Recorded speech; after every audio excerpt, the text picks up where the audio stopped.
حضرات محترم غازی اسلام قاری محمد حنیف ربانی صاحب حافظ اللہ تعالی، وہ بھی قریب ہی تشریف لا چکے ہیں۔ تو عظیم مذہبی اسکالر علامہ پروفیسر سید احمد محمد سعید کلیر بھی حافظ اللہ تعالی، وہ بھی تشریف لا رہے ہیں۔ تو بلا تاخیر آپ کے ساتھ ہم کلام ہوتے ہیں۔ عظیم اسکالر، جماعت کا عظیم سرمایہ، نوجوان قیادت، محترم جناب ابرار احمد ظہیر صاحب حافظ اللہ تعالی، محمد ابرار ظہیر حافظ اللہ تعالی۔ نعرہ تکبیر! مرکزی جمعیت اہل حدیث، مرکزی جمعیت اہل حدیث، علماء اہل حدیث، نعرہ تکبیر! محترم محمد ابرار ظہیر صاحب۔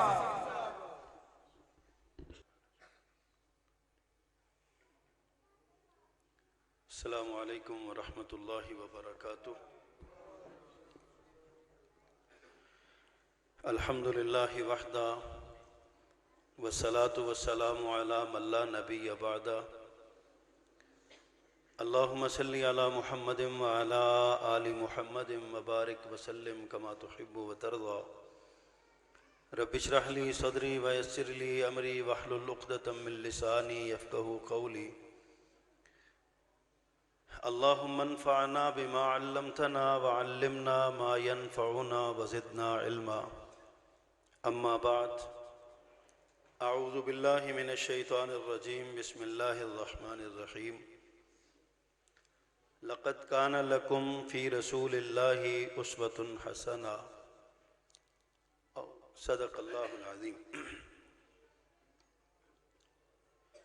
حمد و ثنا، تعریف و تسبیح، تکبیر و تحلیل، بڑائی، بزرگی، کبریائی کے سارے کلمات اللہ جل شانہ کی ذات والا صفات کے لیے خاص ہیں۔ تمام اسماء حسنہ اسی کو سزاوار ہیں۔ ہر طرح کی عزتیں اور عظمتیں اسی کے لیے خاص ہیں۔ وہ بادشاہوں کا شہنشاہ، جس کو چاہے تخت اقتدار پہ بٹھا دے اور جسے چاہے تختہ دار پہ لٹکا دے۔ وہ ہر طرح کی عزتوں اور ذلتوں کا مالک، جس کو چاہے عزتوں سے سرفراز کر دے اور جسے چاہے ذلتوں سے ہمکنار کر دے۔ کون ہے جو اس کے سامنے اس کی مرضی اور منشا کے بغیر دم مارنے کی بھی جرت رکھتا ہو؟ لہٰذا ہر طرح کی حاجات، مناجات، دعائیں، التجائیں، ندائیں اور پکاریں اسی اللہ کے لیے خاص ہونی چاہیے اور کسی کے لیے نہیں۔ اور درود و سلام سید الاولین والآخرین، امام المرسلین، سیدنا و نبینا و حبیبنا و محبوبنا حضرت محمد کریم علیہ التحیۃ والتسلیم صلی اللہ علیہ وآلہ وصحبہ وسلم کی ذات والا صفات کے لیے۔ مختصر کلمات حمد و صلات کے بعد سب سے پہلے تو میں مبارکباد پیش کرتا ہوں ہمارے عظیم دوست اور بھائی، جماعت کے نامور خطیب اور مرکزی جمعیت اہل حدیث حلقہ شیخ الحدیث مولانا محمد عبداللہ رحمۃ اللہ علیہ کے امیر حضرت مولانا محمد فاروق عاصم صاحب کو اور ان کے جمیع رفقاء کو، جن کے میں نام جانتا ہوں یا نہیں جانتا، اللہ سے کسی کا نام پوشیدہ نہیں ہے، ان کی مخلصانہ جد و جہد اور مخلصانہ کوششوں کا نتیجہ ہے کہ آپ کے علاقے میں ماہ اکتوبر میں ہونے والی سالانہ سیرت شافع معاشر اپنی عمر کے 15 برس پورے کر چکی ہے یہ کانفرنس۔ الحمدللہ اس پر اللہ کا بھی شکر ادا کرنا چاہیے اور سامعین کا اور اس کو کامیاب کرنے والوں کا بھی شکر گزار ہونا چاہیے۔ حضرات محترم،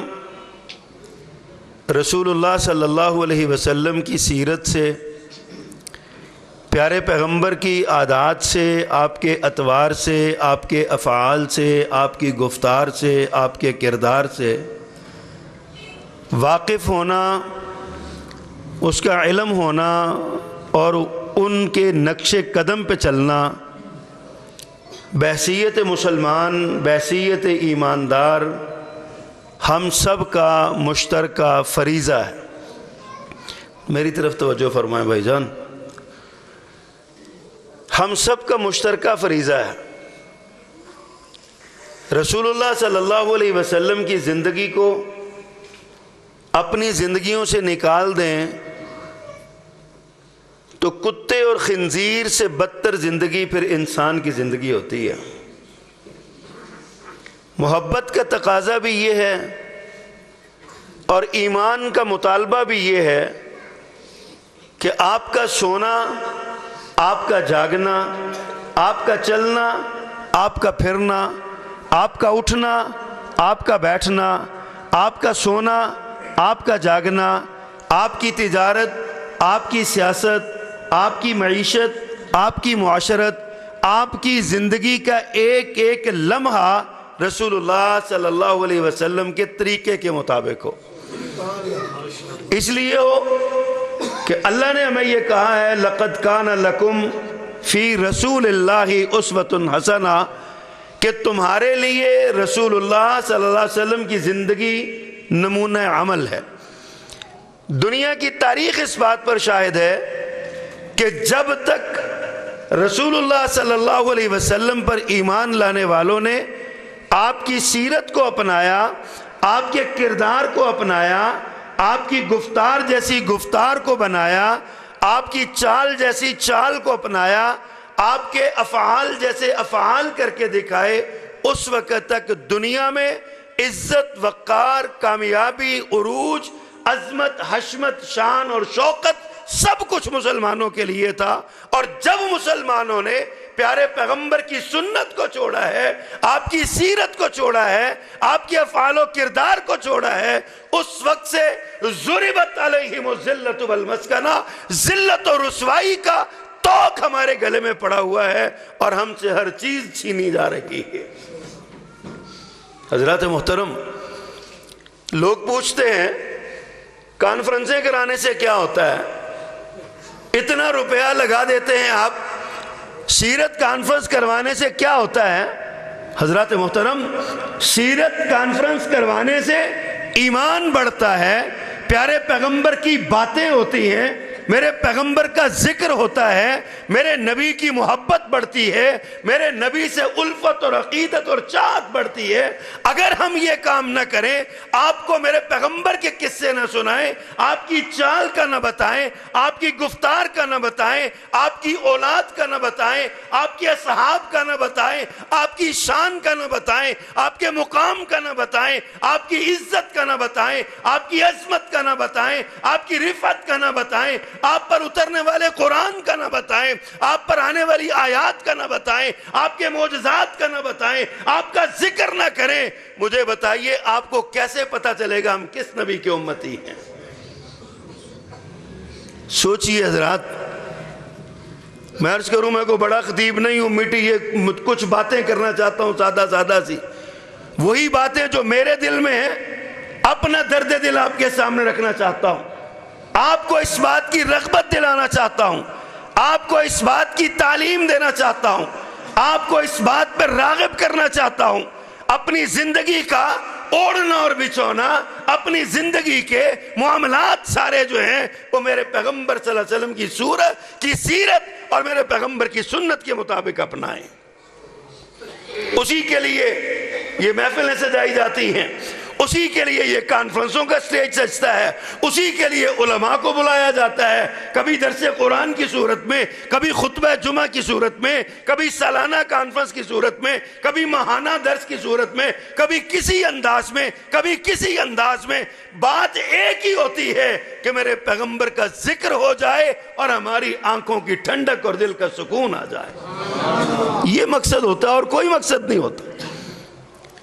مبارکباد کے مستحق ہیں وہ لوگ جو یہ سٹیج سے جاتے ہیں، جو آپ کو اس طرح بلاتے ہیں، ورنہ حضرات یاد رکھیے، بین الاقوامی حالات پہ نظر دوڑائیے، میں واضح طور پہ کہتا ہوں، علی وجہ البصیرت یہ بات کہتا ہوں، سوچی سمجھی رائے رکھتے ہوئے یہ کہتا ہوں، عالم کفر کو آپ کی نمازوں سے کوئی غرض نہیں ہے، عالم کفر کو آپ کے روزوں سے کوئی غرض نہیں ہے، عالم کفر کو آپ کے صدقات و صدقات سے کوئی غرض نہیں ہے۔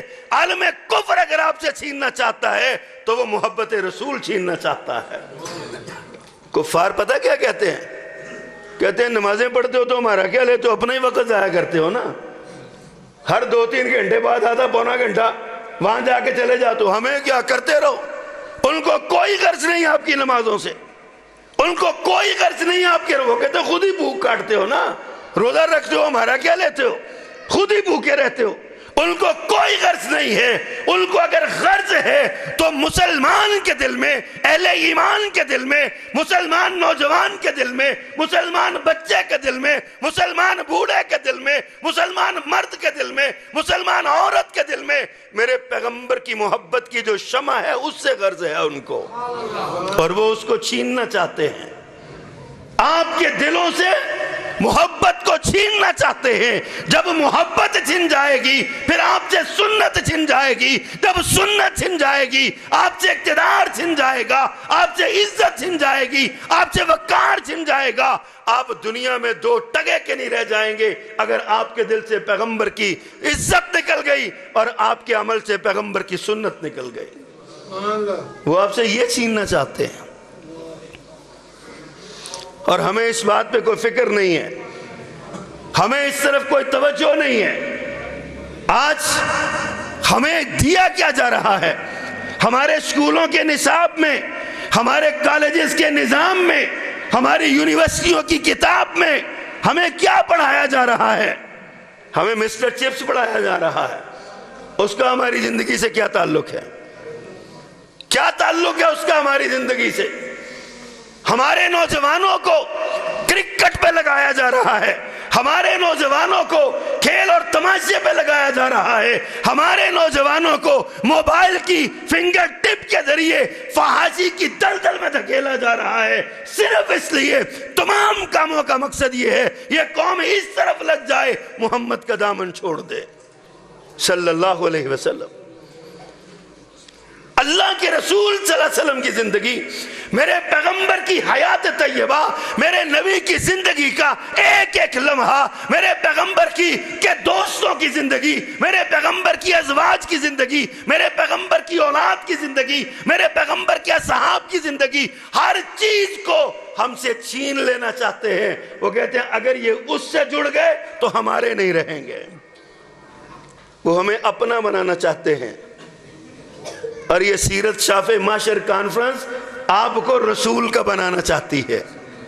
مولانا فاروق قاسم کی جد و جہد کا مقصد آپ اللہ کے رسول کی باتیں کریں، میرے پیغمبر کا ذکر کریں، میرے پیغمبر کی آپ نے ارشاد فرمایا مردوں کی مجلس ہے وہ جس مجلس میں اللہ اور اس کے رسول کا نام نہ لیا جائے، مردوں کی مجلس ہے، زندوں کی مجلس وہ ہے، زندہ دلوں کی مجلس وہ ہے، زندہ دلان اسلام وہ لوگ ہیں جو اپنی ہر مجلس میں، اپنی ہر جماعت میں، اپنی ہر کلاس میں، اپنے ہر ادارے میں، اپنے ہر سکول میں، اپنے ہر مجلس میں، گھر کی مجلس میں، اپنے دوستوں کی مجلس میں، اپنی جلوت میں اور اپنی خلوت میں میرے پیغمبر کا ذکر کرتے رہے، وہ زندہ دل ہوتے ہیں۔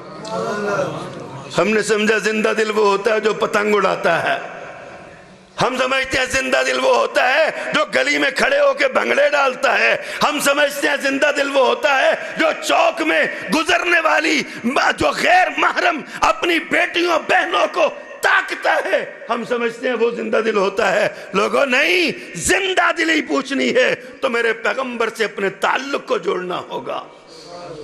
پاک پیغمبر سے جتنا جس کا گہرا تعلق ہوگا، میرے نبی سے جس کی جتنی زیادہ محبت ہوگی، میرے نبی سے جس کا جتنا زیادہ تعلق ہوگا، وہ اتنا بڑا زندہ دل ہوگا. اس کا دل اتنا زندہ ہوگا، اور جس کا دل زندہ ہوگا وہ رب کا بھی پیارا ہوگا.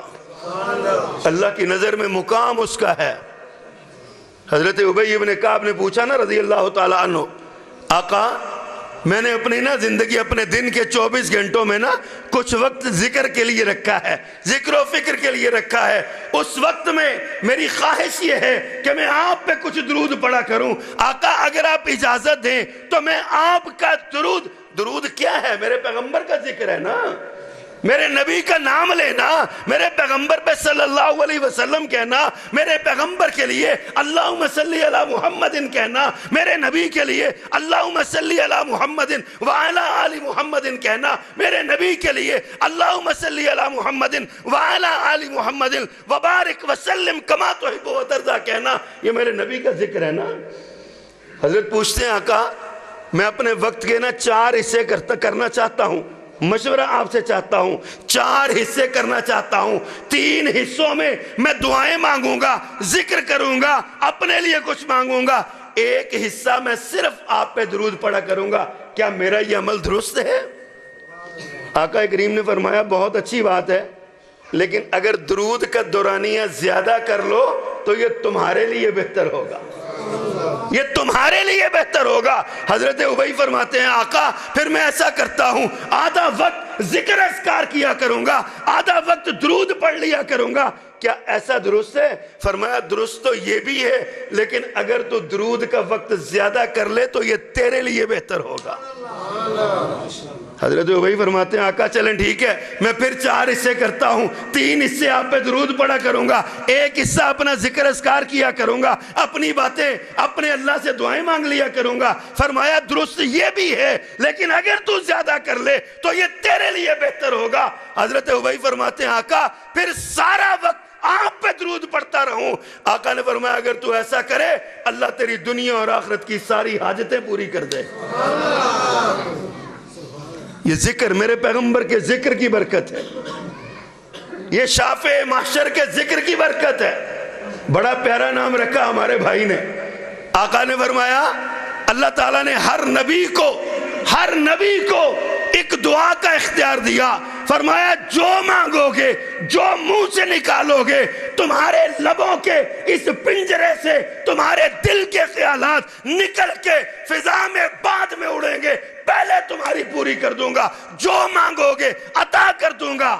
میرے آقا فرماتے ہیں سارے انبیاء نے مانگ لیا، اللہ نے مجھے کہا تم بھی مانگ لو. میں نے کہا میں اپنی امت کے لیے آخرت کے لیے رکھ چھوڑتا ہوں، میں پوسٹ پون کرتا ہوں، میں آخرت کے لیے رکھتا ہوں. لوگوں نبی کا ذکر کیوں نہ کریں جو ہمارے لیے مسلوں پہ کھڑے ہو کے اتنے پاؤں سجا لیتا ہے، رب امتی پکارتا ہے، جو ہمارے لیے اللہ سے جب مانگتا ہے ہمارے لیے مانگتا ہے. ہم تھے بھی نہیں تب بھی ہمیں اپنی دعاؤں میں یاد رکھتا ہے. جس نے اپنی دعا کا خاص حصہ ہمارے لیے مختص کر دیا، ہمارے لیے خاص کر دیا. جب روز قیامت کوئی ہمیں پوچھنے والا نہ ہوگا، جب روز قیامت کہیں ہماری سنوائی نہیں ہوگی، اس وقت یہ محبوب رب کے قدموں میں سر رکھ کے ہمارے لیے مانگے گا، ہمارے لیے. پھر اس کا ذکر کرنا چاہیے کہ نہیں؟ پھر اس کا ذکر کرنا چاہیے کہ نہیں؟ کبھی وقت ہوتا تھا مائیں اپنے بچوں کو گود میں لے کے درود کی لوریاں سنایا کرتی تھی، توحید کا سبق پڑھایا کرتی تھی. آج مائیں بچوں کو دودھ پلا رہی ہوتی ہیں اور ہاتھ فیس بک پہ چل رہا ہوتا ہے. مائیں بچوں کو دودھ پلا رہی ہوتی ہیں، آنکھیں ٹی وی پہ لگی ہوتی ہیں. باپ اپنے بچے کے پاس بیٹھا ہوتا ہے، اس کو صحابہ کا کوئی قصہ نہیں سناتا، اس کو صحابہ کی کوئی بات نہیں سناتا. اپنے کام لگا ہوا، اس کو سیاست سے غرض ہے. نواز شریف کیا کر رہا ہے، بے نظیر کیا کر رہی ہے، زرداری کیا کر رہا ہے، عمران خان کیا کر رہا ہے، اس کی توجہ ادھر ہے. ہم نے اپنے بچوں کو ہم نے اپنے بچوں کو اپنی گود سے نکال کے ہم نے ٹی وی کی گود میں دے دیا، میڈیا کی گود میں دے دیا۔ آج ہمارے بچوں کو منگل سوتر کا پتہ ہے، آج ہمارے بچوں کو اگنی کے پھیروں کا پتہ ہے، آج ہمارے بچوں کو انڈیا کے تمام اداکاروں کا پتہ ہے، آج ہمارے بچوں کو Hollywood, Lollywood, Bollywood کے تمام اداکاروں کا پتہ ہے۔ اسے نہیں پتا تو ابو بکر صدیق کا نہیں پتا، عمر فاروق کا نہیں پتا۔ رونے کا مقام ہے حضرات، رونے کا مقام ہے۔ افسوس، وائے ناکامی، متاع کارواں جاتا رہا، وائے ناکامی، متاع کارواں جاتا رہا، اور کارواں کے دل سے احساس زیاں جاتا رہا۔ افسوس اس بات کا ہے کہ ہمیں اپنے نقصان کا افسوس بھی نہیں رہا۔ ہماری زندگی کا مقصد کیا ہے؟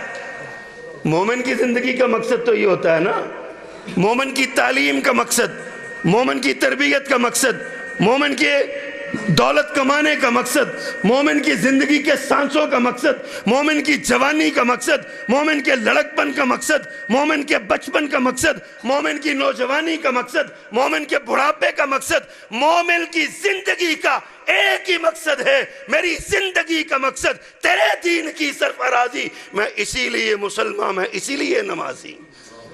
لیکن آج ہماری زندگی کا مقصد کیا ہے؟ آج ہماری زندگی کا مقصد ہے نوکری۔ کسی سے پوچھیں بھائی کالج میں جاتے ہو کیوں جاتے ہو؟ کہ جی اچھی تعلیم پا کے اچھی نوکری مل جائے گی، ایم بی اے کر لوں گا 1.5 لاکھ کی نوکری مل جائے گی۔ تعلیم تو یہ تعلیم نوکر بنا رہی ہے، اور وہ تعلیم جو میرے پیغمبر نے دی ہے وہ تمہیں بادشاہ بنا رہی ہے، صاحب اقتدار بنا رہی ہے۔ ہم نے اس کو چھوڑ دیا اور اس کو اپنا لیا۔ ہم سمجھتے ہیں شاید اس میں کامیابی ہے۔ اللہ تو فرماتے ہیں فَمَنْ زُحْزِحَ عَنِ النَّارِ وَأُدْخِلَ الْجَنَّةَ فَقَدْ فَازَ۔ کامیاب وہ ہے جو جہنم سے بچا لیا گیا، جنت میں داخل کر دیا گیا، وہ کامیاب ہے۔ آج ہماری ساری زندگی سے ایک باپ سے پوچھ کے دیکھیں بچے کو کیوں پڑھاتے ہو؟ باپ کہتا ہے اس لیے پڑھاتا ہوں اس کی زندگی سنور جائے گی، اس کے پاس پیسے آ جائیں گے، کار کوٹھی بینک بیلنس آ جائے گا، اس کی اچھی بیوی مل جائے گی، اچھے بچے مل جائیں گے، اور اس کے آگے باپ کا فل سٹاپ ہے۔ بچے سے پوچھو پڑھتے کیوں ہو؟ زندگی اچھی گزر جائے گی، نوکری اچھی مل جائے گی، 1.5 لاکھ تنخواہ مل جائے گی، خوبصورت بیوی مل جائے گی، پیارے پیارے بچے مل جائیں گے، اس کے آگے فل سٹاپ ہے۔ حضرات ہماری زندگی میں، ہماری تعلیم میں آخرت کا تصور نہیں ہے، ہمارے نصاب تعلیم میں نظام کا نماز کا خیال نہیں ہے، ہماری زندگی میں رب کا نام نہیں ہے، پھر ہمیں یہی کچھ ملنا ہے جو کچھ آج ہمیں مل رہا ہے۔ جس کتے بلے کا جی چاہتا ہے اٹھ کے میرے پیغمبر پہ بھونکنے لگتا، اس پیغمبر پہ جس کے بارے میں رب نے فرمایا وَرَفَعْنَا لَكَ ذِكْرَكَ، پیغمبر تیرے ذکر کو ہم نے بلند کیا، وہ تو بھونک لیتا ہے۔ ہمیں سوچنا چاہیے ہم کس صف میں کھڑے ہیں۔ ایک وہ بچے تھے جو بدر کے میدان میں عبد الرحمن ابن عوف رضی اللہ تعالیٰ عنہ کے دائیں بائیں کھڑے ہو کے ان کا ہاتھ ہلا کے پوچھتے ہیں چچا جان ہمیں بتائیے ابو جہل کہاں ہے؟ عبد الرحمن پوچھتے ہیں، میں نے کہا بیٹو تم نے کیا کرنا ہے ابو جہل کو؟ چھوٹے چھوٹے ہو، ننی ننی تلواریں ہیں ہاتھ میں، تم نے کیا کرنا ہے؟ ہائے قربان جاؤں ان ماؤں پہ، آج وہ مائیں مر گئی، آج ان ماؤں کے وہ بچے مر گئے جو اپنی باپ اپنے بچوں کو یہ نبی کی حرمت پہ مرنے کا سبق سکھایا کرتی تھی۔ عبد الرحمن ابن عوف رضی اللہ تعالیٰ نے پوچھا تم نے کیا کرنا ہے؟ کہا ہماری ماں نے سبق دیا ہے، وہاں پہ ایک ایسا شخص ہے جو پیغمبر کو گالیاں دیتا ہے، ہم ماں نے سبق دیا ہے یا تم زندہ واپس نہ آنا یا وہ زندہ واپس نہ جائے، ہمیں بتائیے ابو جہل کہاں ہے؟ ایک وہ ماں تھی جس نے گھر سے یہ سبق دے کے بھیجا تھا، اور ایک یہ ماں ہے، قاری صاحب یہاں پہ تقریر کرتے ہوئے کہے نا نبی کی حرمت پہ کٹ مرنا ہے، ماں کہتی ہے بیٹا اندر کمرے میں بیٹھ جاؤ، مرنے والے مولوی ہیں، تم نے نہیں مرنا۔ آج مائیں یہ سبق دے رہی ہیں، آج ماں کہتی ہے بچے صبح سکول جاؤ 4 بجے واپس آؤ، سیدھا گھر سے۔ وہ بڑا ایک لطیفہ سا بنایا کسی نے، استاد نے پوچھا بھائی جنت میں کس کس نے جانا ہے؟ سب بچوں نے ہاتھ کھڑا کیا، ایک بچہ چپ کر کے بیٹھا رہا، اسے پوچھا تو نے نہیں جنت میں جانا؟ اس نے کہا میری امی نے کہا تھا سیدھا گھر واپس آنا۔ اس نے کہا میری ماں نے کہا تھا سیدھا گھر واپس آنا۔ حضرات رونے کا مقام ہے۔ آج مائیں بچوں کو تعلیم یہ دے رہی ہیں، آج مائیں بچوں کو، پھر بعد میں پوچھتی ہیں سیرت کانفرنس کا کیا مقصد ہے؟ یہ سیرت شافع معاشر کانفرنس کیوں کروا رہے ہیں؟ کیا مقصد ہے سیرت شافع معاشر کانفرنس کا؟ ضرورت نہیں ہے نا ہمیں، ہمارا ایمان نہیں ہے اتنا۔ کبھی آپ نے سوچا، کبھی آپ کے دل میں خیال آیا، وہ بھی تو ماں تھی نا جو اپنے بچے کو لے کے پیارے پیغمبر کے پاس آئی۔ آپ نے چندہ مانگا تھا، وہ چندے میں بیٹا لے کے آ گئی، چھوٹا سا بچہ۔ آقا جی قبول فرمائیے۔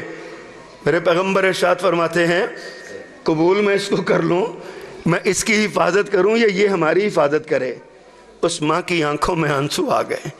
کہا اس کو اس لیے تو نہیں لے کے آئی کہ آپ اس کی حفاظت کریں، میں نے تو اپنے گھر کا کونا کونا چھان مارا، مجھے اس قافلے میں دینے کے لیے کچھ نہیں ملا، میں اور کر کچھ نہیں سکتی۔ آقا یہ بچہ میں لے آئی ہوں، آپ اس کو قبول فرمائیے، دشمن کا تیر آپ کی طرف آئے اس کو آگے کر دیجئے، رگے عقل اس کی کٹے گی، شہید یہ ہوگا، میں شہیدوں کی ماؤں میں شمار ہو جاؤں گی، آپ کی جان کی حفاظت ہو جائے گی۔ کہاں ہے وہ مائیں؟ کبھی ہم نے سوچا کہ ہمارا بچہ بھی کل قیامت کے دن ہم بھی اللہ کی بارگاہ میں سینہ تان کے کھڑے ہو جائیں، ہمارا بچہ بھی اللہ تیرے دین کے لیے قربان ہوا ہے؟ کبھی ہمارے ذہن میں خیال آیا ہمارا کوئی بچہ بھی اللہ کے دین کے لیے قربان؟ ہم تو ان کو مسجد میں نماز پڑھنے کے لیے نہیں لاتے، قربان کرنے کے لیے کیسے لے کے جائیں گے؟ کتنے بچے نمازیں پڑھتے ہیں مسجدوں میں؟ کبھی سوچا ہم نے؟ ٹائم ہو گیا۔ حضرات سوچئے ذرا، میں نے پہلے عرض کیا میں خطیب نہیں ہوں، مجھے خطابت کا مجھے تو سادہ سادہ باتیں میں آپ سے کرتا ہوں، مجھے یہ بتائیے ہم اپنے بچوں کو نبی کی حرمت پہ قربان کیسے کریں گے؟ ہم تو ان کو نبی کی سنت کے لیے مسجد میں نہیں لاتے۔ کتنے لوگ ہیں جو مسجد میں آتے ہیں اور بچوں کو انگلی پکڑ کے لے کے آتے ہیں، بیٹے آؤ چلے مسجد میں۔ ہم نہیں لے کے آتے اس لیے کہ بچوں کی ٹیوشن کا ٹائم ہے، وہاں 1000 روپیہ فی پیریڈ فی سبق ہم نے 1000 روپیہ فیس دی ہوئی ہے، ہم ان کے لیے ان بچوں کو 1000 روپیہ دینے کے لیے ہم حلال و حرام کی تمیز ختم کرتے ہیں، اپنے بچوں کے لباس کے لیے، اپنے بچوں کی خوراک کے لیے، اپنے بچوں کے جسمانی اس کے لباس کے لیے ہم یہ سارا کچھ کرتے ہیں۔ حضرات محترم اس بات پہ غور کیجئے، کیا ہمارے اندر ہم نے اپنے بچوں کے ایمان کے لیے بھی کچھ سوچا؟ کیسا زندگی کا ہمارا نظام ہوگا؟ کبھی ہمارے دل میں خیال آیا اس بات کا کہ ہم میت بن کے پڑے ہوں آگے، ہماری میت ہماری چارپائی میت کی چارپائی آگے پڑی ہو، لوگ پوچھیں کہ اس بابے کا جنازہ کون پڑھائے گا؟ ایک چھوٹا سا بچہ، ایک نوجوان بچہ گردن جھکا کے آنکھوں میں آنسو لا کے قدم بڑھائے اور کہے میرے بابا نے مجھے پڑھایا تھا، آج اپنے باپ کی مغفرت کی دعا کرنے کے لیے میں خود آگے بڑھ رہا ہوں۔ کبھی سوچا ہم نے کہ ہمارا بچہ بھی ایسا ہو جائے؟ کبھی ہم نے خیال کیا کہ ہمارا بچہ بھی ایسا ہو جائے، ہمارے مرنے پہ کم از کم ہمارا جنازہ تو پڑھا دے؟ کبھی ہمیں خیال آیا کہ چلے اور نہ صحیح تو ہمارے مرنے کے بعد رب اجعلنی مقیم الصلاۃ ومن ذریتی ربنا لا حول ولا قوة الا باللہ، رب اجعلنی مقیم الصلاۃ ومن ذریتی، اللہ میری اولاد کو اس کی نیکیاں قبول فرما اور مجھے نمازی، میری اولاد کو نمازی بنا۔ ربنا اغفر لی ولوالدی، ربنا اغفر لی ولوالدی وللمؤمنین یوم یقوم الحساب۔ ماں باپ کے لیے بخشش کی دعا کبھی نماز میں مانگے، کبھی اکیلا بیٹھ کے رب کے سامنے ہاتھ جوڑے، رب ارحمہما کما ربیانی صغیرا، اللہ میں چھوٹا سا تھا، میرے باپ نے میرے لیے کتنی محنت کی، میری ماں نے مجھے کس طرح پالا، میری ماں نے میری تربیت کی، میرے لیے اپنے منہ کی غذا نکال نکال کے میرے منہ میں دی، اللہ آج وہ قابل رحم حالت میں ہے، تو ان پہ رحم فرما۔ کبھی ہم نے سوچا؟ کبھی ہم نے اپنے بچوں کو اس کے لیے تیار کیا؟ کبھی ہم نے، حضرات آپ مسجد میں آنے والے بڑے مبارک لوگ ہیں، اللہ آپ کا آنا مبارک کرے، آپ بڑے خوش قسمت ہیں۔ وہ کہتے ہیں ایک آدمی کا ڈرائیور تھا نا، اس نے نماز کا وقت ہوا، اس نے کہا باس نماز کا وقت ہو گیا، نماز نہ پڑھ لیں؟ اس نے کہا جاؤ تم پڑھ کے آؤ، میرے کپڑے ٹھیک نہیں ہیں۔ تم پڑھ کے آؤ۔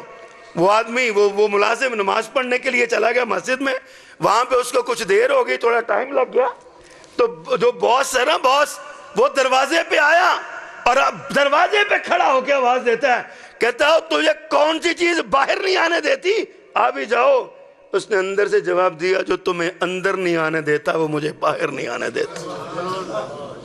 آپ خوش بخت ہیں، آپ کو اللہ کا گھر ہے نا، اللہ نے آپ کو بلا لیا، آپ تشریف لے آئے، آپ اللہ کے مہمان بن گئے، آپ ریاض الجنہ میں بیٹھے ہوئے ہیں۔ اذا مررتم بریاض الجنہ، میرے آقا نے فرمایا جب جنت کے باغیچوں میں سے گزرو تو فرتعو، کچھ پھول چن لیا کرو۔ پوچھا گیا جنت کے باغیچے کون سے ہیں؟ فرمایا مسجدیں، اور پھول کیا ہیں؟ فرمایا سبحان اللہ، الحمدللہ، اللہ اکبر کہنا، یہ پھول چن لیے ہیں۔ آپ خوش بخت ہیں، لیکن حضرات آپ کی خوش بختی مکمل نہیں ہے جب تک آپ کے دائیں بائیں آپ کا بیٹا اور آپ کا پوتا نہ کھڑا ہو۔ کیوں ہمارے دلوں میں اس بات کا خیال نہیں آتا؟ سیرت شافع معاشر کانفرنس کا مقصد یہ ہے آپ کے دلوں میں ایمان کی شمع جلائی جائے، جلتی ہوئی شمع کی لو کو تیز کیا جائے، آپ کے دلوں میں سنت پر عمل کا جذبہ پیدا کیا جائے، آپ کے اعمال کو میرے نبی کی سنتوں سے مزین کیا جائے، آپ کے عقیدے کو توحید کے ساتھ مخلص کیا جائے، آپ کی سوچ اور فکر کو رب کے ساتھ خالص کیا جائے، آپ اللہ کے وفادار بن جائیں، آپ محمد صلی اللہ علیہ وسلم کے وفادار بن جائیں۔ جب آپ اللہ اور اس کے رسول کے فرما بردار بنیں گے، ان کے وفادار بنیں گے، تو پھر اللہ اور اس کا رسول بھی قیامت کے دن آپ کو تنہا نہیں چھوڑے گا۔ اور آخری بات کہوں، ایک تصور آپ کو دینا چاہتا ہوں، ایک خیال دینا چاہتا ہوں۔ آج رات کو نا بستر پہ لیٹ کے ذرا سوچئے گا، غور کیجئے گا، قیامت کا دن ہوگا، آقا حوض کوثر پہ تشریف فرما ہوں گے، جلوہ افروز ہوں گے، آپ ان کے پاس جائیں گے، آقا ہماری سفارش کیجئے، شافع معاشر ہے نا، ہماری سفارش کیجئے۔ یہ میرا وجدان ہے، مجھے نہیں پتا، میرا اپنا ذاتی وجدان ہے یہ۔ میں کبھی کبھی یہ سوچتا ہوں نا تو جسم کے رونگٹے کھڑے ہو جاتے ہیں، آنکھیں بہہ پڑتی ہیں۔ اللہ کے رسول کی ہم خدمت میں حاضر ہوں اور کہیں آقا ہم آپ کے امتی ہیں، آپ ہماری سفارش کیجئے۔ میرے آقا اللہ سے کہیں یا اللہ یہ میری امت ہے، ان کو معاف کر دے، اور اللہ ہمارا کچا چٹھا کھول کے اپنے پیغمبر کے سامنے کر دے۔ اللہ کہے میرے پیغمبر تو جن کی سفارش کر رہا ہے ان کی تو کرتوتیں یہ ہیں، ان کے تو اعمال یہ ہیں، ان کے تو نامہ اعمال میں اتنی سیاہیاں ہیں۔ حضرات ذرا سوچئے کہیں ایسا نہ ہو کہ اس وقت ہم شرمندہ ہو جائیں۔ اللہ کے رسول صلی اللہ علیہ وسلم کے سامنے کبھی سوچا ہم نے؟ پیارے پیغمبر صلی اللہ علیہ وسلم کے سامنے شرمندہ نہیں ہونا چاہیے۔ ہمیں کوشش کرنی چاہیے کہ ہم شرمندہ نہ ہوں، میرے پیغمبر صلی اللہ علیہ وسلم کے سامنے کہیں کل قیامت کے دن ہمیں ندامت کے ساتھ گردن نہ جھکانی پڑ جائے۔ اپنی ہمت اور طاقت کے مطابق، اپنی حیثیت کے مطابق، اپنے مقام کے مطابق ہمیں پیارے پیغمبر سے وفا کرنی چاہیے کہ نہیں کرنی چاہیے؟ تو پھر آج سے اس بات کا عزم کریں، ہماری نماز میرے پیغمبر جیسی ہوگی، ہمارا روزہ ہمارے نبی جیسا ہوگا، ہمارا چلنا اپنے پیغمبر جیسا ہوگا، ہمارا سونا اپنے نبی جیسا ہوگا، ہمارا جاگنا اپنے نبی جیسا ہوگا، ہمارا چہرہ اپنے نبی جیسا ہوگا کہ نہیں ہوگا؟ ہمارا چہرہ اپنے نبی جیسا ہوگا، تاکہ کل قیامت کے دن جب اللہ کے رسول کے سامنے صلی اللہ علیہ وسلم ہم پیش ہوں تو نہ میرے پیغمبر ہمیں دیکھ کے منہ موڑیں اور نہ ہمیں ان کے سامنے کو شرمندگی ہو۔ حضرات گرامی، چند گزارشات آسان الفاظ میں، میٹھے انداز میں میں نے آپ کے سامنے پیش کی ہیں، اس نیت اور اس ارادے کے ساتھ کہ مالک الملک ہمیں سنت کے ساتھ جڑا رہنے کی توفیق عطا فرمائے۔ یہ کوشش اور یہ کاوش جو آپ نے آج کی ہے، بہت خوبصورت یہ مجلس آپ نے سجائی ہے، بڑی عظمت والی یہ کام آپ نے کیا ہے۔ میرے پیغمبر کی باتیں آپ سنیں گے۔ ابھی ہمارے امیر شہر حضرت علامہ پروفیسر قاری محمد سعید کلیروی حفظہ اللہ وہ تشریف تشریف لائیں گے اور آپ کے سامنے میرے پیغمبر، ان کا اپنا ہی بڑا میٹھا انداز ہے، اپنے خوبصورت انداز میں وہ اپنے نبی کا تذکرہ آپ کے سامنے کریں گے، اور ان کے بعد پھر ہمارے خطیب پاکستان حضرت مولانا قاری محمد حنیف ربانی حفظہ اللہ تعالی وہ آپ کے پاس تشریف لائیں گے اور آپ کو نبی کی سونی سونی باتیں سنائیں گے، کبھی میرے پیغمبر کے چہرے کا ذکر کریں گے، کبھی میرے پیغمبر کے ہاتھوں کا ذکر کریں گے، کبھی نبی کے رخساروں کا ذکر کریں گے، کبھی سنت کے اعمال کا ذکر کریں گے، آپ کے ایمان میں، آپ کے قلوب میں ایمان کی شمع جلتی ہوئی شمع کو اور زیادہ لو پہنچائیں گے، آپ کا ایمان تازہ ہوگا، آپ کا ایمان بڑھ جائے گا، آپ کی عظمت بڑھ جائے گی، نبی سے وفادار رہو گے، جتنی وفاداری میرے پیغمبر سے کرو گے اتنی عزت اللہ آپ کو دے گا۔ مجھے ایک بات یاد آئی، میں بات کہہ کے اپنی بات کو سمیٹوں۔ حضرات کبھی آپ غور کیا کریں، نوجوانوں طلباء میری بات پہ ذرا غور کرنا، آپ کو نہیں پتا ہوگا، آپ کو شاید اس طرف توجہ نہیں ہے، لیکن میں آپ کو آج بتاتا ہوں۔ حضرت رسول کریم صلی اللہ علیہ وسلم دنیا سے رخصت ہوتے ہیں، 8 لاکھ مربع میل پر اسلام کا جھنڈا لہرا رہا تھا، جناب صدیق اکبر خلیفہ بنے، 2 سال چند ماہ خلافت کر کے دنیا سے رخصت ہوئے، 10.5 لاکھ مربع میل پہ اسلام کا جھنڈا لہرا رہا تھا۔ حضرت صدیق اکبر دنیا سے رخصت ہوتے ہیں، جناب فاروق اعظم تقریباً 10 سال حکومت کرتے ہیں، 10 سال میں اسلامی سلطنت 22.5 لاکھ مربع میل پہ پھیلتی ہے۔ حضرت عمر دنیا سے رخصت ہوتے ہیں، حضرت عثمان نے 12 سال حکومت کی ہے، 12 سالہ حکومت میں اسلامی سلطنت کا رقبہ 44 لاکھ مربع میل تک پہنچتا ہے۔ حضرت علی رضی اللہ تعالیٰ عنہ کا 4 سالہ دور، یہ اس بات کا اعلان ہے اس کے اندر، اگرچہ مسلمانوں کی باہمی کچھ لڑائیوں کی وجہ سے سلطنت کا رقبہ تو نہیں بڑھ سکا، لیکن جناب علی نے رضی اللہ تعالیٰ عنہ 44 لاکھ مربع میل کی حفاظت کی۔ حضرت امیر معاویہ رضی اللہ تعالیٰ عنہ خلیفہ بنتے ہیں، 20 سالہ دور خلافت کے بعد اسلامی سلطنت کا رقبہ 64,65,000 مربع کلومیٹر تک پھیلا۔ یہی وہ دور تھا جس کے بارے میں اقبال نے کہا، دشت دشت کہ دریا بھی نہ چھوڑے ہم نے، بحر ظلمات میں دوڑا دیے گھوڑے ہم نے۔ یہی وہ دور تھا جس کے بارے میں نیپولین بوناپارٹ نے کہا تھا۔ مجھے آج تک اس بات کی سمجھ نہیں آئی کہ کون سی وہ قوم تھی جنہوں نے نصف صدی کے قلیل عرصے میں، 50 سالوں میں، نصف صدی کے قلیل عرصے میں نصف سے زیادہ معلوم خشکی کے خطے پہ اسلام کا جھنڈا لہرا دیا۔ کیا تھا ان کے پاس؟ کس آکسفورڈ کے پڑھے ہوئے تھے؟ کون سے انہوں نے پولیٹیکل سائنسز میں ماسٹرز کیا ہوا تھا؟ کون تھے؟ ان کے پاس کیا تھا؟ ایک ہاتھ میں قرآن تھا، دوسرے ہاتھ میں میرے پیغمبر کا فرمان تھا، اور وہ اس کو لے کے نکل پڑے۔ حضرت عمر جب بیت المقدس فتح کرنے گئے نا، اللہ اکبر، آخر میں گئے نا، بالکل آخر میں، بڑا طویل قصہ ہے، آخر میں گئے۔ حضرت صاحب تشریف لا رہے ہیں، تشریف لا رہے ہیں جی، ماشاءاللہ۔ اچھا حضرت فاروق اعظم آخری وقت میں، آخری لمحے میں جب بیت المقدس کے پاس جاتے ہیں نا، تو اتفاق ایسا ہوا، جو باری لگائی ہوئی تھی نا غلام کے ساتھ، آدھا سفر تم سواری کرو گے، آدھا میں پیدل چلوں گا، پھر میں سواری کروں گا، تم پیدل چلو گے۔ اللہ کا کرنا یہ ہوا، جب بیت المقدس کے پاس پہنچے نا، باری غلام کی آ گئی سفر پہ، سواری پہ سوار ہونے کی۔ غلام نے کہا، حضور آپ امیر المومنین ہیں، سپہ سالار ہیں، دنیا آپ کو دیکھ رہی ہے، آپ بیٹھیے سواری پہ، میں اپنا حق ہبہ کرتا ہوں، آپ کو دیتا ہوں، بیٹھ جائیے، عمر تیرے عدل پہ قربان۔ کہا، دنیا عمر کو کیسے یاد کرے گی؟ تیری باری ہے، تو ہی سوار ہوگا۔ غلام کو سوار کروایا، قریب گئے، ادھر بیت المقدس پہ عیسائی پادری، بڑے بڑے عیسائی سربراہ، بڑے بڑے ان کے بشپ اور بڑے بڑے پادری کھڑے ہیں۔ کسی نے پوچھتے ہیں، امیر المومنین کون ہے؟ کہا، وہ جو سوار ہے وہ؟ کہا، نہیں، سوار نہیں، وہ جو پیدل اپنے سوار کی، اپنی سواری کی مہار پکڑے آ رہا ہے نا، وہ امیر المومنین ہے۔ وہاں سے پیچھے دوڑے، اپنے معبدوں میں گئے، گرجوں میں گئے، کتابیں کھول کے دیکھ لی، تورات کھولی، انجیل کھولی، پلٹ کے واپس آئے۔ کہا، لوگو مسلمانوں سے لڑنا نہ، اس کا ذکر تورات میں ایسے ہی آتا ہے۔ جب یہ بیت المقدس فتح کرے گا، اس کے ہاتھ میں سواری کی نکیل ہوگی اور یہ چل کے آئے گا، پیدل آئے گا، غلام سوار ہوگا۔ حضرات ہمارے پاس اللہ اور اللہ کے رسول، اللہ کا قانون تھا، اللہ کے رسول کی سنت تھی، یہی تھا ہمارے پاس، اور ہمارے پاس کچھ بھی نہیں تھا۔ ہم دنیا پہ حکومت کرتے تھے۔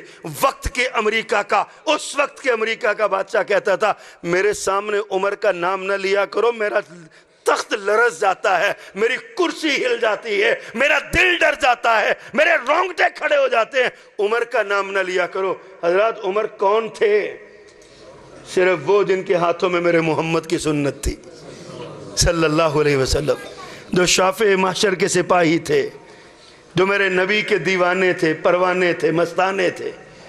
آج ہم بھی بن جائیں تو وہی عزت ہمیں بھی ملے گی، ورنہ کبھی ہم ہندو کے ہاتھوں مار کھائیں گے، کبھی عیسائی کے ہاتھوں مار کھائیں گے، کبھی یہودی کے ہاتھوں مار کھائیں گے، پھر ہم ذلیل ہوں گے۔ ہمیں چھوٹے چھوٹے ملک بھی اٹھ کے، افغانستان جیسے ملک بھی اٹھ کے ہمیں آنکھیں دکھائیں گے، اس وقت تک دکھاتے رہیں گے جب تک ہم اپنے نبی سے جڑ نہیں جاتے۔ اللہ ہمیں اپنے نبی سے جوڑ دے، اللہ ہمیں ہمارے دلوں کو اپنے نبی کی محبت سے بھرپور فرما دے۔ سبحان ربک رب العزت عما یصفون وسلام علی المرسلین والحمد للہ رب العالمین۔